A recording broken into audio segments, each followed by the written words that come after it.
Luffy naghihingalo na sa laban niya kay Im-sama. Zoro at Sanji tagilid na sa labanan. Bali nagumpisa nga itong chapter 1189 sa continuation ng pagtuhog ni Imu kay Luffy. Ipinakita ngang nagsusuka na ng dugo itong si Luffy hanggang sa tuloy-tuloy pa ngang itinarak ni Imu itong espada niya kay Luffy. Idinikit nga niya ito sa isang puno. At dito bigla ngang naramdaman bigla ni Usopp na may masamang nangyayari ngayon kay Luffy, na siya namang pinasawalang bahala ni Nami dahil malaki ang tiwala niya kay Luffy. Pero nabanggit nga ni Jinbei na madali lang daw na napabagsak ni Imu itong mga giants. In fact, nararamdaman nga daw niya na medyo humihina na ang haki ni Luffy. Sa kabilang banda naman, ipinakitang tunaw na itong yelo kung saan nakakulong si Ganku. Princess Shuri ika nga ni Brook habang ginigising niya ito. Pero still gusto pa nga ring ikumpirma ni Brook na si Shuri talaga itong si Ganku. Habang nangyayari nga ito, biglang dumating itong si Ragnir at medyo masama ang tingin kay Ganku. Same as Usopp na tinutok agad itong tirador niya sa muka ni Ganku. Both itong sila Usopp at Ragnir hindi pa nga rin kumbinsido na mabait itong si Ganku. Hanggang sa napunta nga tayo sa grupo nila Harudin. Ipinakita ngang kasama niya si Gerd na sakay-sakay ng isang flying boat. Papunta nga sila sa lokasyon netong sila Nami. Nung makita nga ni Loki itong sila Harudin nagulat siya since tutumbukin nga siya ng barko ng mga ito. At yes, nangyari na nga ang hindi inaasahan. Sumalpok kay Loki itong flying boat nila Harudin. Buti na nga lang at kasama pala nila si Chopper. Nagtransform nga ito into guard point at naprotektahan niya both itong sila Loki at Gerd. Nung makita naman ni Ragnir itong pagsalpok kay Loki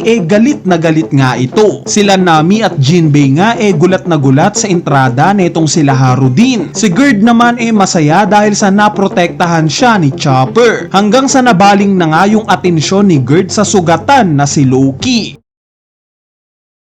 Sa sumunod na panel naman ibinigay na nga yung context kung bakit pumunta dito sila Harudin. It turns out na pinapunta pala siya dito ni Harul. Nabanggit nga neto na itong pagliligtas daw sa mga bata o yung pagprotekta nila sa mga ito temporary solution lang. Kailangan nga daw puntahan ni Harudin si Luffy at tulungan. Hanggang sa napag-usapan na nga nila itong patungkol kay Imu na itong si Loki naman ang sumagot. Mukhang kilala nga daw niya kung sino itong kinakalaban nila ngayon. Bago nga i-reveal ni Loki itong pagkakakilanlan ni Imu, bigla nga tayong nabalik sa sitwasyon mismo nila Luffy at Im-sama. Dito nga naglabas na naman ng panibagong espada itong si Imu. In-explain nga rin niya na hindi daw makaagalaw si Luffy dahil itong itinarak niya ditong espada nag-a-absorb daw ng life energy. Hanggang sa napatanong nga si Imu kung ilan daw kaya ang kakailanganing itarak na espada bago mamatay itong si Luffy. Speaking of Luffy, yes, binanggit nga mismo ni Imu itong pangalan ni Luffy. It turns out na kilala pala siya ni Imu. Alam nga niya na may dalawang kapatid itong si Luffy. Isang namatay sa kamay ng mga Marines which is si Ace at isang nasa Revolutionary Army ngayon. Habang nire-reveal nga ito ni Imu, itinarak na rin niya itong ikalawa niyang espada sa dibdib ni Luffy. At tinatawag nga niya itong espada na to na Sea God Sword. Dagdag pa nga ni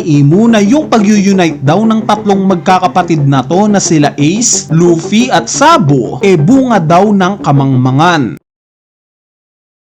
Sa sumunod na panel naman nabalik na tayo kay Loki at sa pagre-reveal niya sa katauhan ni Imu. This time bigla nga siyang nagkaroon ng mini flashback during sa time ng 14 years ago. During nga sa moment na to kakatapos lang patayin ni Loki si Harald at eager nga siyang makaganti agad sa world government. Diniklara nga niya kila Shanks na ngayong mas malakas na daw siya dahil sa devil fruit na taglay niya ipaghihiganti na daw niya si Harald. Pero agad nga itong pinigil ni Shanks at sinabing naiintindihan niya daw itong galit ni Loki. Yes, gusto netong gumante. Pero dapat daw maging pasensyoso pa itong si Loki. Tinanong nga ni Loki kung bakit. Balak mo ba akong pigilan? Tanong niya kay Shanks. Hindi naman sa minamaliit kita o ang kakayanan mo na lumaban. Maski nga ako gusto ko ring ipaghigante si Harald dahil sa kaibigan ko ito. Pero hindi pa ito ang tamang oras, ika ni Shanks. Dagdag pa nga ni Shanks na naghahanda naghahanda daw ngayon itong world government para sa isang malakihang gera. Gera para makontrol nila ang buong mundo. Nung marinig nga ito ni Loki, tinanong niya kay Shanks kung bakit naman mag-uumpisa ng gera ang world government. Wala nga daw pake si Loki sa gerang sinasabi ni Shanks. Ang pakialam lang daw niya itong tatay niyang naging biktima ng world government. Sige nga, kanino ka maghihiganti? Sinong aatakihin mo? Tanong naman ni Shanks kay Loki.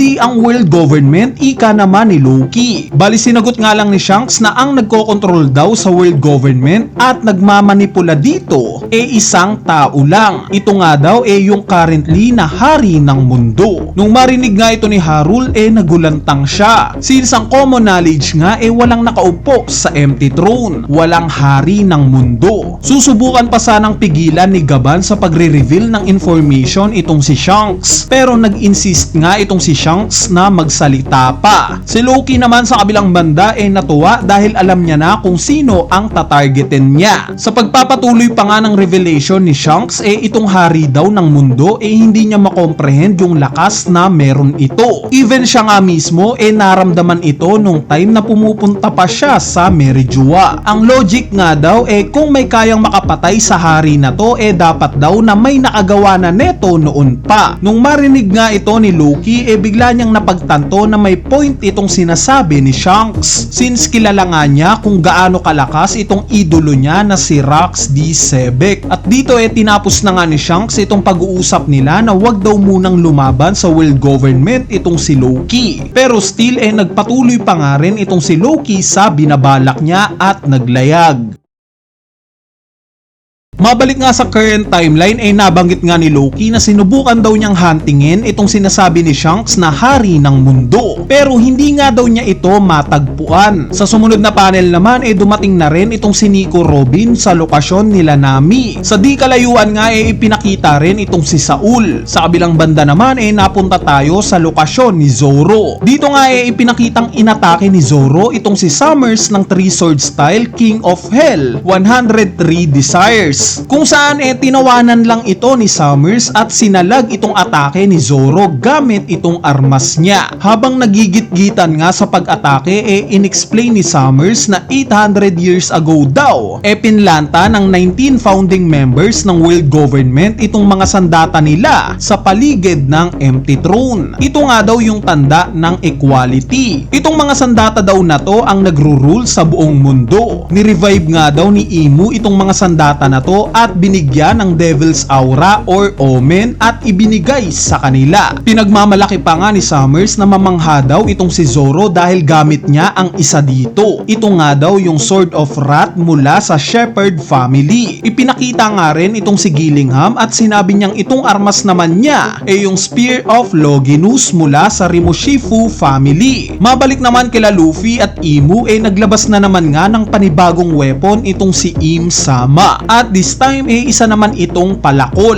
Tinatawag nga niya itong Heavenly Punishment Axe. Magpasalamat nga daw itong si Luffy dahil mamamatay ito sa isang armas na nagmula sa founding members ng mundo. Pero bago pa nga maitaga ni Imu itong palakol niya kay Luffy, mabilis ngang dumating itong si Scopper Gaban at sinalag itong atake niya. Ipinakita ngang nakangiti at halatang gigil itong si Gaban kay Im Sama. Si Imu naman nakatulala lang. At dito na nga nagtatapos itong chapter 1189. Bali yung analysis nga para sa chapter na to as usual. Pag-uusapan na lang natin sa susunod na video natin. Kaya stay tuned lang sa channel natin. Kung sakaling na-enjoy mo naman itong chapter na to wag mo nang kalimutang pindutin yung like button dahil napakalaking tulong na nga niyang like nyo para sa ating channel. So yun lang. Peace!